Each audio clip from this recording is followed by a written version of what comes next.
আমরা আজকে দেখব পার্সেন্টেজের লেকচার নাম্বার 3, যেখানে ডেসিমেল টু পার্সেন্টেজ অর্থাৎ দশমিক থেকে শতকরায় প্রকাশ। শর্টকাট টিপস: ডেসিমেল অর্থাৎ দশমিককে পার্সেন্টেজ বানাতে হলে 2 ঘর ডানে সরাতে হবে। সেটা কেমন আমরা দেখব প্রশ্নে। বা যে সংখ্যাটি দেওয়া থাকবে তার সাথে 100 গুণ করে যা আসবে তাই উত্তর। তো আমরা এই শর্টকাট টেকনিকের আওতায় এই অঙ্কগুলো একটু দেখি। আমরা শুরুতে বললাম 2 ঘর ডানে সরাতে হবে।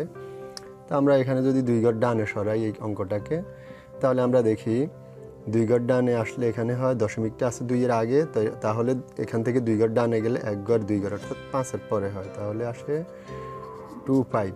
এখন এখানে যদি দশমিক দিই তাহলে দশমিকের পরে আর কিছু থাকে না, তার দশমিক দেওয়ার দরকার নাই। ওকে, এটা এবার এটাকে যদি আমি 2 ঘর ডানে সরাই তাহলে আমি পাই দশমিকের পরে একটা 0 এবং 9, 0 9, হ্যাঁ ইকুয়াল এত পার্সেন্ট, মানে আগের শূন্যটা আর দরকার থাকে না, 9%। ওকে, এবার এটাকে যদি আমি 2 ঘর আগে সরাই তাহলে সেটা আমরা দেখি কেমন। 2 ঘর ডানে সরাইলে হয় 2 ঘর ডানে আসলে এখান থেকে 0 2টার পরে হয়, তাহলে এদিকে বাম এদিকে ডান, একটা 2টা, তাহলে আসে ফাইনালি দাঁড়ায় এই যে এখানে আসে দশমিকটা, তাহলে দশমিকের আগে একটা আমরা 0 দিলাম এবং এত পার্সেন্ট। তাহলে হয় এখান থেকে 2 ঘর ডানে গেলে হয় 1 ঘর 2 ঘর, 2 ঘর পরে গেলে 3 এর আগে দশমিক আর আগে একটা 0 দিলাম।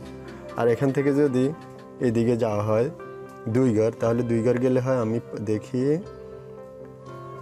1 3, এখান থেকে 2 ঘর গেলে 3 এর পরে গেলে হয় 1 ঘর, আরও 1 ঘরের জন্য দরকার হইলে একটা 0।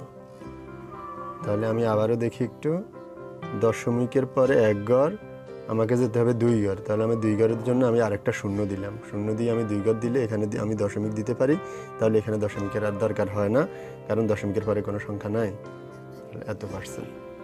ওকে, এবার আমরা এগুলাকে আরেকটা নিয়মে দেখি। আরেকটা নিয়ম হলো 2 ঘর ডানে না নিয়ে আমরা করব 100 দ্বারা গুণ। আমরা যদি 100 দ্বারা গুণ করি একই রেজাল্ট হয়, 2 গুণ 100। এটাকে গুণ করলে হয় এই যে এটা গুণ করলে যা হবে তাই অ্যান্সার, 0.05। এটার সাথে যদি আমরা 100 গুণ করি তাহলে হবে 2%। 5.5 এটার সাথে যদি আমি 100 গুণ করি তাহলে হয় আমার 550 এবং এটা পার্সেন্ট। ওকে।